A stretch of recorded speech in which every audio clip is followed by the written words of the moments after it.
ప్రభుత్వ ఆసుపత్రిలో మా బ్రతుకులు మారవా, రోగులు నానా అవస్థలు.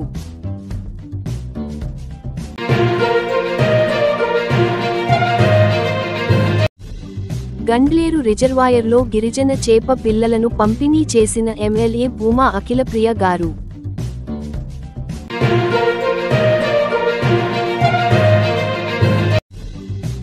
ఈపీపీఎస్సీ గ్రూప్ 2 నోటిఫికేషన్ రోస్టర్ మిస్టేకుల పైన ప్రముఖ సంఘ సేవకుడు doctor Syed Ahmed fire.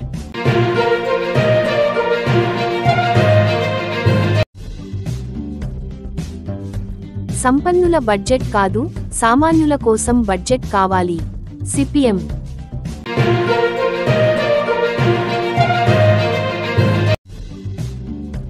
Job మేళాను ప్రారంభించిన టీడీపీ రాష్ట్ర యువనాయకుల ఎన్ఎండి ఫయాజ్.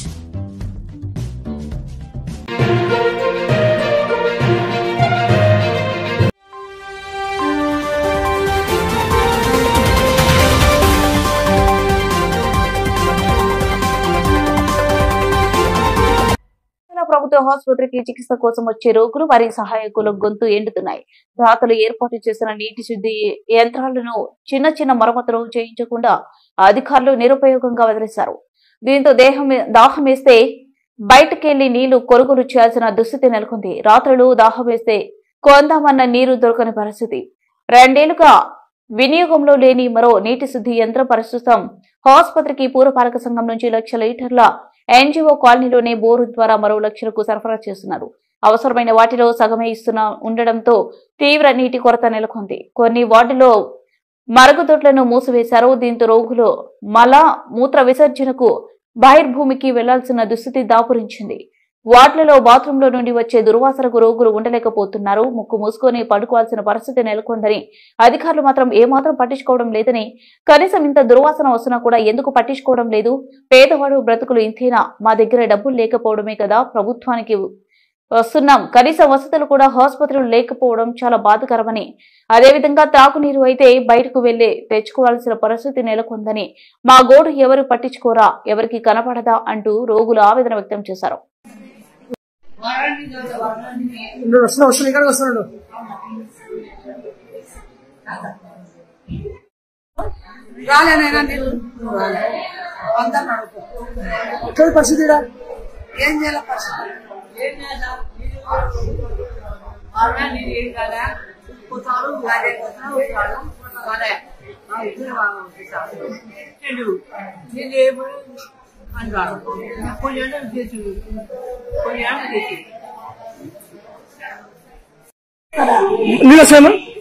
అదే నీళ్ళు లేక ఎట్లా వేయాలన్నా?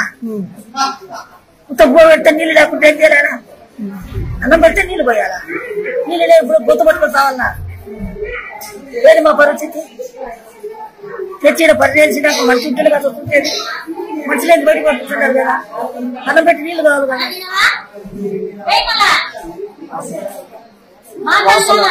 ఏం చేస్తావు? వాసన వస్తుంటే అట్టే భరాయించి బాత్రూమ్ రాకుండా 3 రోజులు అసలు రాకుండా ఇబ్బంది ఉందా? ఎవరు పట్టించుకోరు కదా? ఎందుకు చెప్పు, వాళ్ళు పట్టించుకోకుండా ఇళ్ళు చెప్తాను కానీ మగదాన్ని మా సుధులకి ఎందుకు వస్తున్నారు మీరు? సుధులు ఎందుకు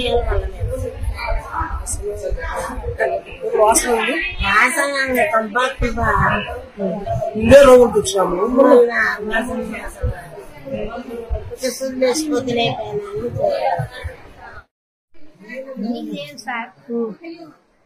వాసన నీళ్ళైతే లేవు. రావడంలే. ఎన్ని రోజులు రావడం లేదంటే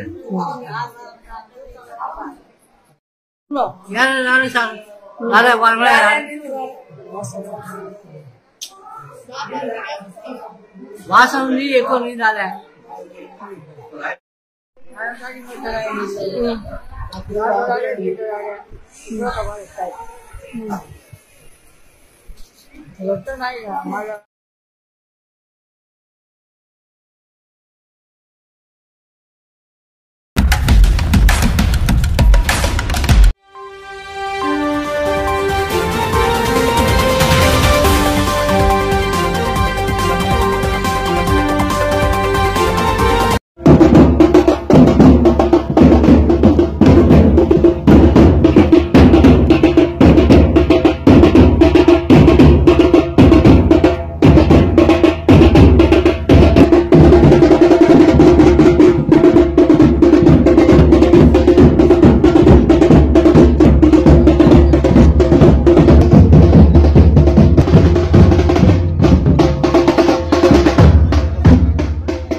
ఇది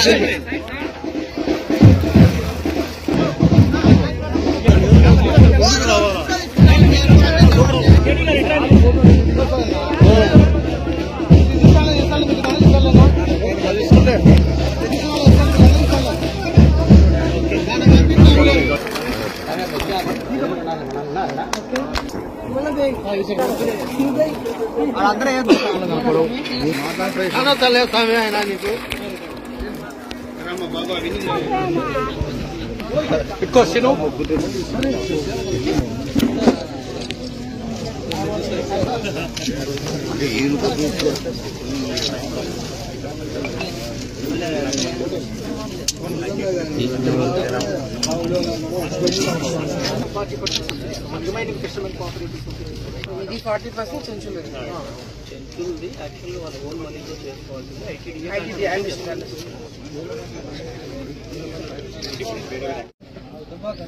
గతంలో 5 సంవత్సరాలు వైసీపీ ప్రభుత్వం ఉన్నప్పుడు ఎంతసేపు ఉన్నా వైసీపీ నాయకులు జోబులు నింపుకోవడము, వైసీపీ నాయకత్వం కాపాడుకోవడానికి భయభ్రాంతులు గురి చేయడానికి తప్పుడు కేసులు పెట్టుకుంటూ వాళ్ళు హల్చల్ చేసేసి రాష్ట్రంని అల్లకల్లోలం చేసేసి 5 సంవత్సరాలు నాశనం లేపినారు. ఏ ఒక్క రోజు కూడా వైసీపీ నాయకులు చెంచుల గురించి ఏ రోజైనా ఆలోచించినారా? వాళ్ళు పడే ఇబ్బందుల గురించి ఏ రోజైనా ఆలోచించినారా? వాళ్ళకి ఏం అవసరాలు ఉన్నాయని ఏ రోజైనా ఆలోచించి పనులు చేసినారా? ఏ ఒక్క కార్యక్రమం కూడా చేయలేదు. అది నేనేదో రాజకీయంగా మాట్లాడేది కాదు, మిమ్మల్ని అడిగినా నేను. గత 5 సంవత్సరాలు చెంచోలకి వైసీపీ ప్రభుత్వం ఏమన్నా చేసిందని మీరే చెప్తున్నారు, ఏం చేయలేదని. గతంలో చంద్రబాబు నాయుడు గారు ముఖ్యమంత్రిగా ఉన్నప్పుడు నాకు కూడా గుర్తుంది, నేను మంత్రిగా ఉన్నప్పుడు కూడా చాలా మంది చెంచోలకి వలలు గాని తిప్పలు గాని వాళ్ళకి బిల్డింగ్లు కట్టించే విషయంలో కూడా గతంలో ఎద్దుల బండ్లు అవన్నీ కూడా ఇప్పించడం జరిగింది. మళ్లీ తెలుగుదేశం పార్టీ అధికారంలోకి మళ్లీ ఇప్పుడు వచ్చింది, మళ్లీ మేమందరం గెలిచినాము. పైన కేంద్రంలో ఎన్డీఏ ప్రభుత్వము ఉండడం వల్ల మళ్లీ ఈ రోజు 10 మందికి 100 మందికి 1000 మందికి లక్షల మందికి మేలు చేయడానికి మళ్లీ మా ప్రభుత్వం ముందుకు రావడం జరిగింది.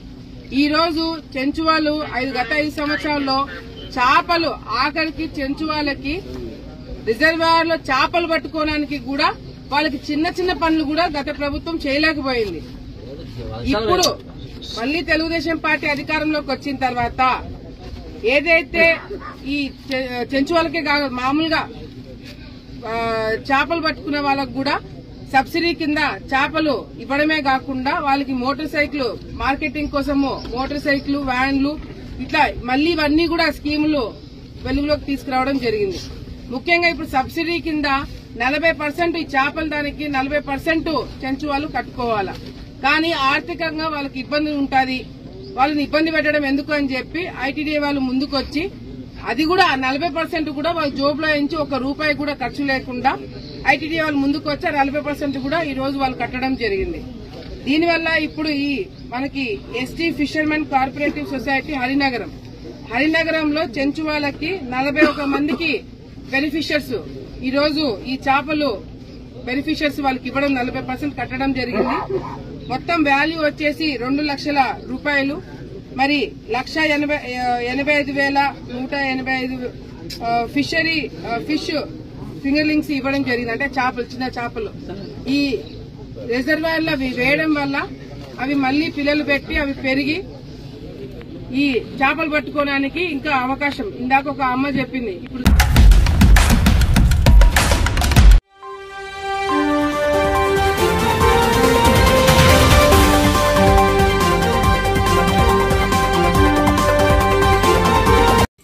అందరికీ శుభాభినందనలు.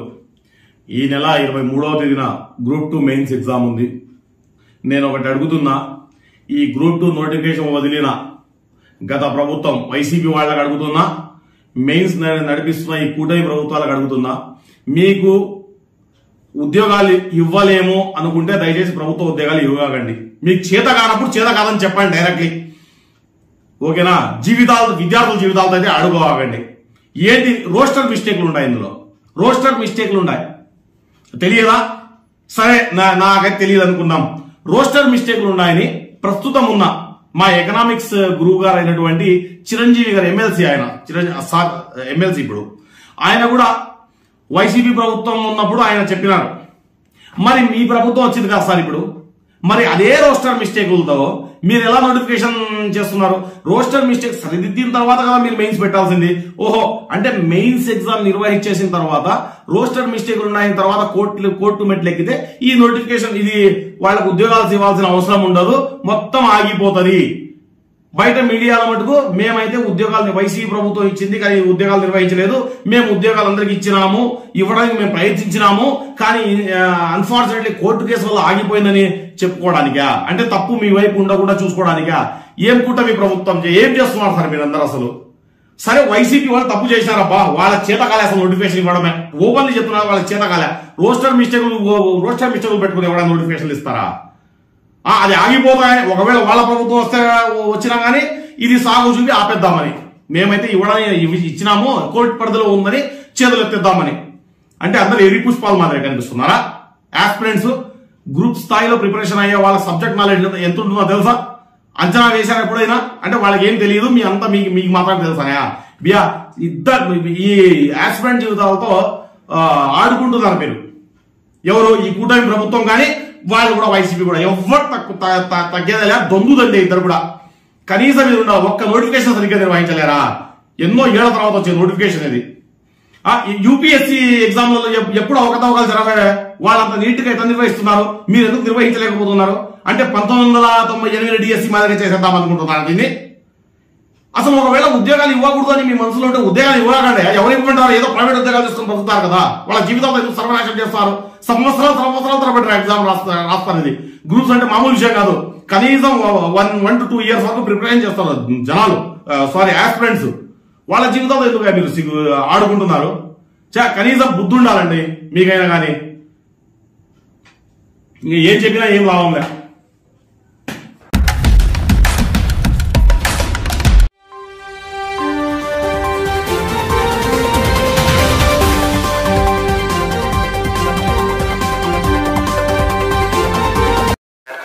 సంపన్నుల బడ్జెట్ కాదు, సామాన్యుల కోసం బడ్జెట్ కావాలని డిమాండ్ చేస్తూ సిపిఎం ఆధ్వర్యంలో నంద్యాల పట్టణంలోని గాంధీ చౌక్ సెంటర్ లో నిరసన తెలియజేయడం జరిగింది.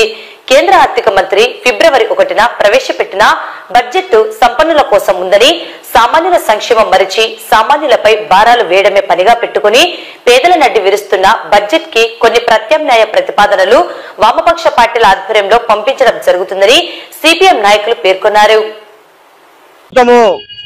50 లక్షల కోట్ల పైగా బడ్జెట్ పెట్టింది. అయితే ఈ బడ్జెట్ లో సామాన్య ప్రజలు ఎక్కువ ఏ విధమైన ఉపయోగపడేవి ఉన్నాయంటే ఉపయోగపడేవి లేవు. అరాకొరా టాక్సెస్ తీసేసి మొత్తం ప్రజలపైన బాధుడే బాధుడు అనే విధంగా ఈ బడ్జెట్ ఈరోజు పెట్టినారు.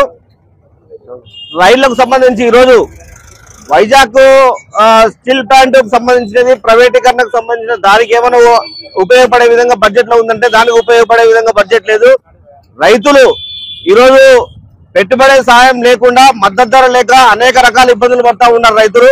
వాళ్ళకు సంబంధించినది ఏమన్నా వాళ్ళ రైతులు బాగుపడే విధంగా బడ్జెట్ లో పెట్టారంటే వాళ్ళకు బడ్జెట్ ఏ విధంగా పెట్టలేదు.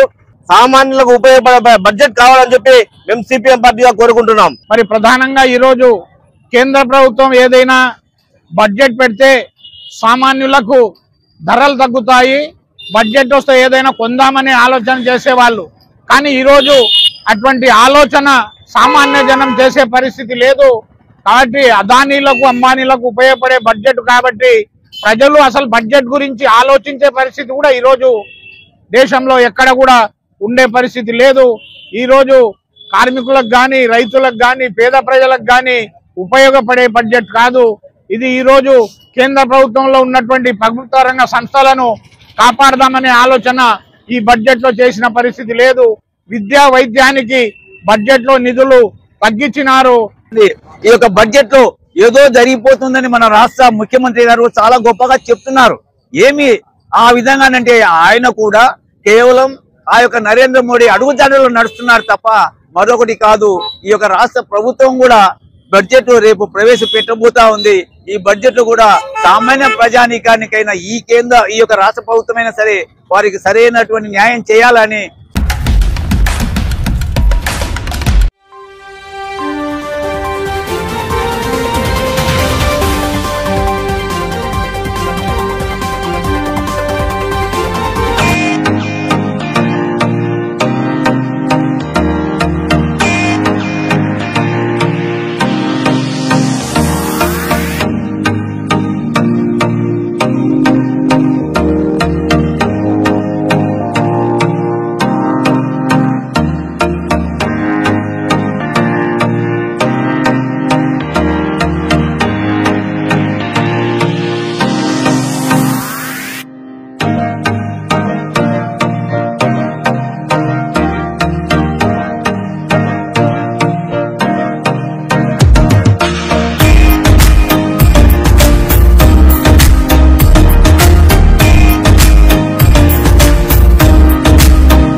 మేడం చెప్పినట్టు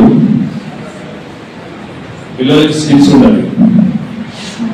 మీ మార్క్స్ అనేది ఎందుకు పనికిరావు. ఒక్కసారి మీరు పాస్ అయిన తర్వాత మీ మార్క్స్ ఏదని పనికిరావు. మీకు ఏమైనా స్కిల్స్ ఉంటేనే అదే మీకు లైఫ్ లాంగ్ ఉంటాయి.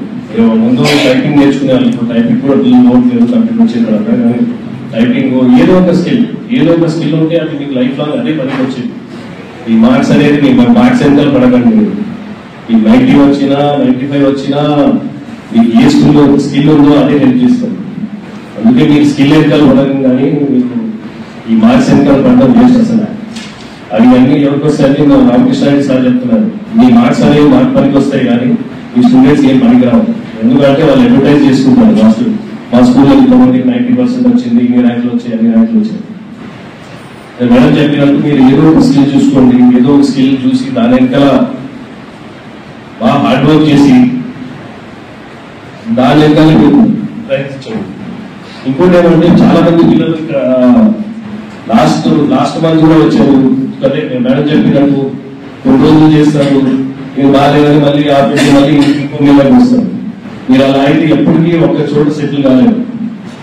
ఇక్కడ జాబ్ చేస్తే కనీసం ఒక సంవత్సరాలు చేస్తే మీకు అవగాహన వస్తుంది. ఇప్పుడు స్టార్టింగ్ కొంచెం కష్టం అనిపించచ్చు, కానీ మీరు దాంట్లో చేస్తేనే మీకు దాంట్లో ఇంట్రెస్ట్ వస్తుంది. మీరు ఆ అమౌంట్ మీద శాలరీని కూడా చూసుకోకండి. ఫస్ట్ ఒక 6 months 1 year మీరు కష్టపడి దాంట్లో పని చేయండి. మంచి ఎక్స్పీరియన్స్ వస్తుంది మీకు.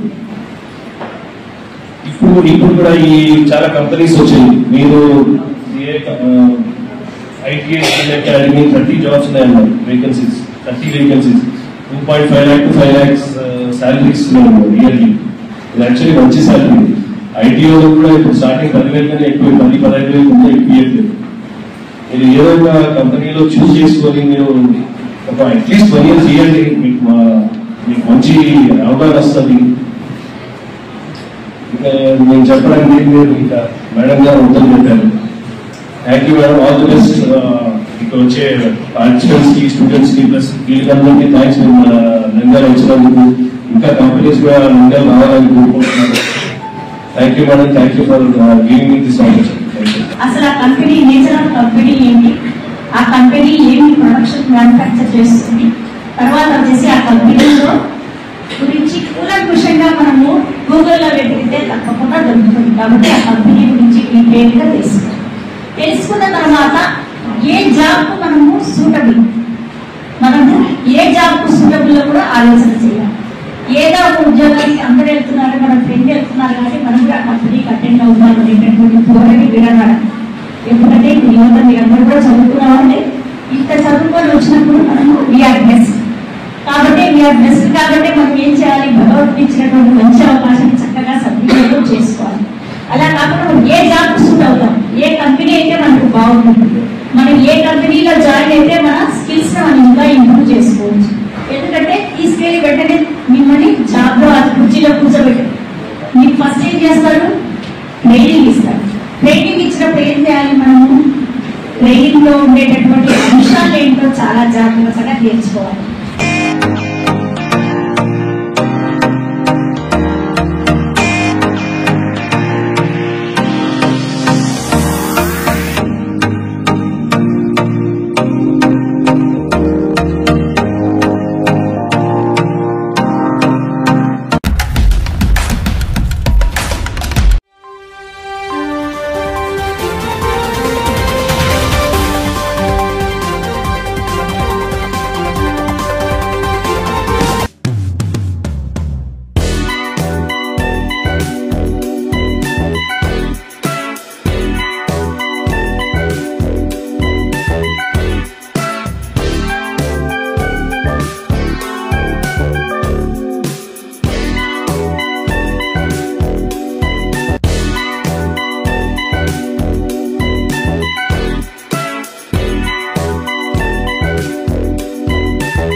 అవుతుంది. ఎందుకంటే హైదరాబాద్ దమ్ బిర్యానీ కొత్తగా ప్రారంభించారు.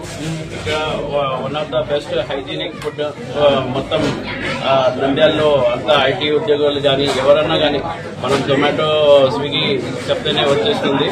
ఒక ఆర్డర్ ఇస్తేనే కరెక్ట్ 15-20 మినిట్స్కి ఆర్డర్ రెడీ అవుతుంది. ఇక్కడ ఆల్రెడీ నంద్యాలలో చాలా కాంపిటీషన్ ఉంది ఈ రోడ్లో. అయితే కూడా ఈ కాంపిటీషన్ ఎందుకంటే కాంపిటీషన్ ఉంటేనే సక్సెస్ అవుతుంది. ఎందుకంటే ఎంత కాంపిటీషన్ ఉంటే అంత బాగా బిజినెస్ కూడా సక్సెస్ అవుతుందని వాళ్ళకి ఇంకా ఇట్లాంటి చాలా బ్రాంచెస్ నంద్యాల ఓపెన్ చేయాలని అట్లానే కర్నూలులో కూడా ఓపెన్ చేయాలని కోరుకుంటూ సెలవు. Thank you. తక్కువ ధరలో మంచి ఆహారాన్ని అందించాలనే ఉద్దేశంతో హైదరాబాద్ దమ్ బిర్యానీ సెంటర్ని స్టార్ట్ చేయడం, దీని ద్వారా పార్సల్స్ ద్వారా తగిన వాళ్ళందరికీ కూడా అవసరమైన వాళ్ళందరికీ కూడా తక్కువ ధరలో మంచి sanitation without any colour without any taste of సాల్ట్తో మంచి బిర్యానీని అందించాలని చెప్పే ఉద్దేశంతో క్వాలిటీతో కూడుకున్న ఐటమ్, క్వాలిటీ ఆయిల్స్తో క్వాలిటీ ఐటమ్ అందించాలనే ఉద్దేశంతో మామూలుగా బయట మనం చాలా ధరలతో తీసుకునే దానికంటే కూడా ఇక్కడ క్వాలిటీ దొరుకుతుంది. క్వాలిటీ ఆయిల్స్ ఇస్తారు. టేస్ట్ ఇది సాల్ట్ ఉండదు, కలర్స్ ఉండవు. మంచి ఆహారాన్ని తీసుకోవడానికి తక్కువ ధరకు తీసుకోవడానికి అవకాశం ఉంటుంది. చాలా మంది IT employees work from home ఉండే వాళ్ళు వారి ఇంట్లో తయారు చేసుకోవాల్సిన పరిస్థితులు లేవు కాబట్టి వారందరికీ కూడా ఉపయోగకరంగా ఉండాలనే ఉద్దేశంతో స్టార్ట్ చేసిన ఈ హైదరాబాద్ దమ్ బిర్యానీ. ఇక్కడ నుంచి మనము ఈ స్విగ్గీ వాళ్ళతో తర్వాత జొమాటో వాళ్ళతో కూడా అసోసియేట్ అయి ఉన్నారు కాబట్టి టై అయిపోయి ఉన్నారు కాబట్టి వారి ద్వారా ఇంట్లో నుంచే ఆర్డర్స్ పెట్టుకొని తెప్పించుకొని తినడానికి అవకాశం కల్పించే సంస్థని ఇక్కడ స్టార్ట్ చేశారు. సో యువకుడు మొట్టమొదటిగా వ్యాపార రంగంలోకి ఎంటర్ కాబట్టి ప్రజలందరూ కూడా అతన్ని సహకరించి అతను కూడా అభివృద్ధి చెందడానికి కూడా సహకరించాలని చెప్పి ఆశిస్తూ కోరుతూ అలాగే ఇతన్ని ఇక్కడి నుంచి మంచి ఆహారాన్ని కూడా పొందవచ్చని చేస్తూ నగర్ శ్రీకృష్ణ మందిరం సమీపంలో మరియు B9 బ్రాంచ్ సమీపంలో పర్ఫెక్ట్ హైదరాబాద్ బిర్యానీ పాయింట్ను ప్రారంభిస్తున్నాము. బయట ఎక్కువ రేట్లకు కల్తీగా తయారు చేస్తున్న నేపథ్యంలో చాలా తక్కువ ఖర్చుతో మంచి క్వాలిటీలో కలర్స్ లేకుండా నంద్యాల ప్రజలకు మంచి క్వాలిటీతో కూడిన బిర్యానీని అందించాలని తపనతో శ్రమించి నేను మరియు మా మిత్రుల సహకారంతో ఈరోజు పద్మావతినగర్ నంద్యాల నందు పర్ఫెక్ట్ హైదరాబాద్ బిర్యానీ పాయింట్ని ఓన్లీ టేక్ అవేని ప్రారంభించడం జరుగుతుంది. మరియు రేపటి నుంచి స్విగ్గీ జొమాటోలో కూడా అవైలబుల్లో ఉంటుంది. అందరికీ వచ్చిన ప్రారంభోత్సవ సందర్భంగా విచ్చేసినందుకు ఫిరోజ్ అన్న గారికి మరియు రామచంద్రరావు సార్ లాయర్ సార్ గారికి జనసేన సమన్వయ కార్యకర్త బిడ్డల సుధాకర్ అన్న గారికి మరియు ఇతర ప్రతినిధులందరికీ మరియు మా కుటుంబ సభ్యులకు ఇచ్చేసిన మిత్రులందరికీ నమస్కారాలు, అదేవిధంగా శుభాకాంక్షలు తెలుపుకుంటూ ఉంటాను. విశ్వనాథ్ అనే మా మిత్రుడు ఈరోజు ఈ హోటల్ ప్రారంభించినందుకు మా శుభాకాంక్షలు తెలియజేస్తున్నాను. ఇతను ఐటీ విభాగంలో సాఫ్ట్వేర్ ఉద్యోగం అయింది కూడా సొంత ఊర్లో ఒక వ్యాపారం స్థాపించి నంద్యాల ప్రజలకు ఒక మంచిగా టేస్ట్ అందించాలని చెప్పి ఈరోజు ఈ హోటల్లోకి ఎంపికైనందుకు కూడా ఆయనకు నేను పంపిస్తున్నాను.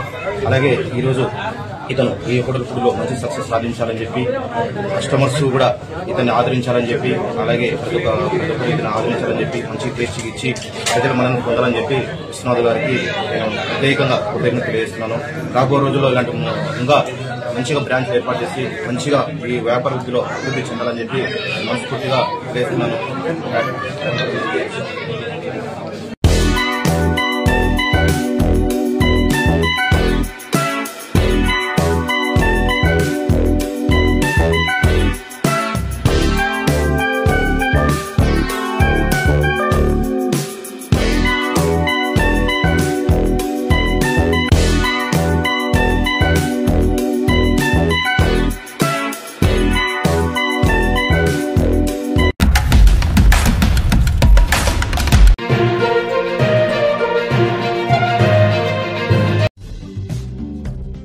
ప్రభుత్వ ఆసుపత్రిలో మా బ్రతుకులు మారవా, రోగులు నానా అవస్థలు.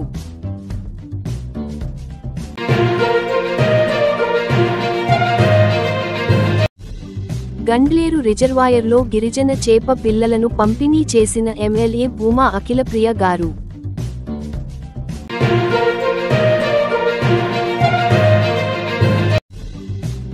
ఏపీపీఎస్సీ గ్రూప్ 2 నోటిఫికేషన్ రోస్టర్ మిస్టేకుల పైన ప్రముఖ సంఘ సేవకుడు doctor Syed Ahmed fire.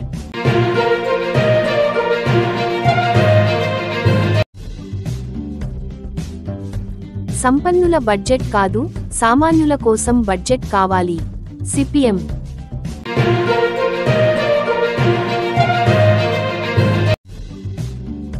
Job మేళాను ప్రారంభించిన టీడీపీ రాష్ట్ర యువ నాయకుల ఎన్ఎండి ఫయాజ్.